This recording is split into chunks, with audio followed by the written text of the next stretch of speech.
There are 10 seconds that every human who has ever lived will experience, and not one of them will remember it afterward to tell you.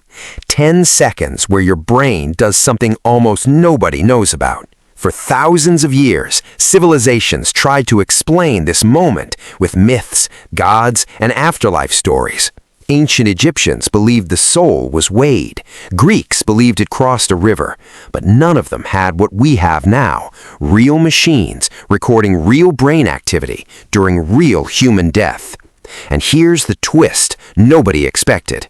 In its final act, your brain doesn't shut down randomly. It does something it has done your entire life. It copies.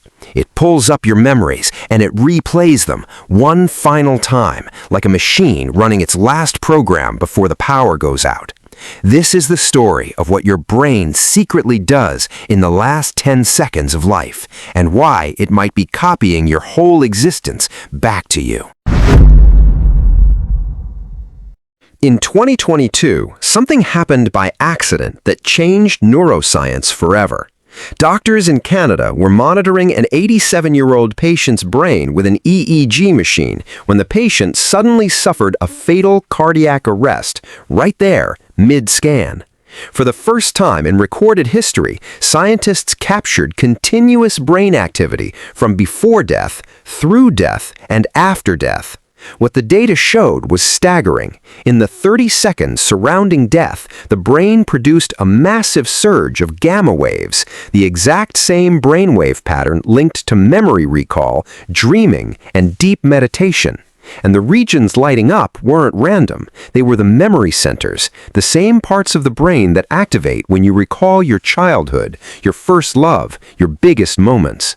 In simple terms, as the body was failing, the brain appeared to hit replay on life itself.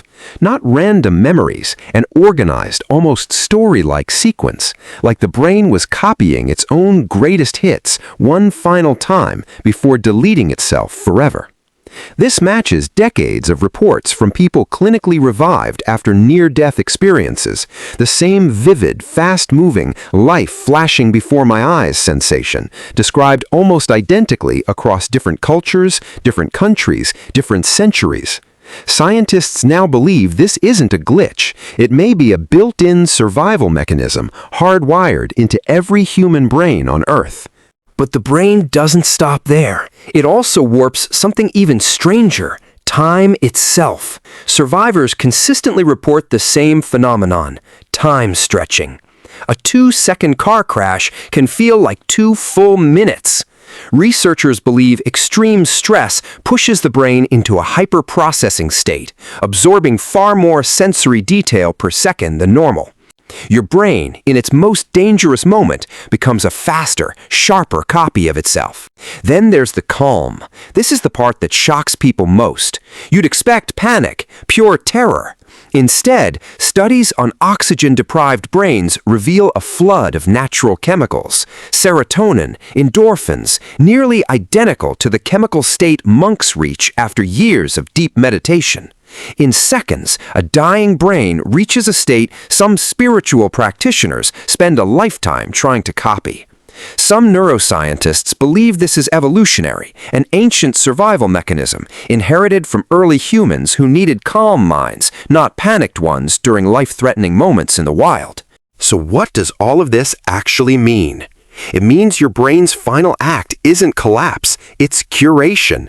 Out of an entire lifetime of moments, it selects, compresses, and copies back to you the experiences that mattered most. Not your worst day at work, not the traffic you sat in, the people, the love, the moments you almost forgot you had. And maybe that's the deeper lesson hiding inside the science.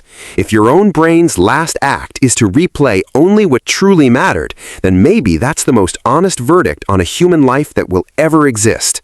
Not what you owned, not who you tried to impress, just what was real. Every civilization before us tried to guess what happens in those final 10 seconds. Science hasn't fully solved it either, but for the first time we've caught a glimpse, and what we found wasn't darkness. It was your own brain one last time, refusing to let you go without showing you the highlight reel of everything that made you, you. And maybe that's the final irony. After a lifetime spent copying others, the last thing your brain ever does is copy the only life that was ever truly yours.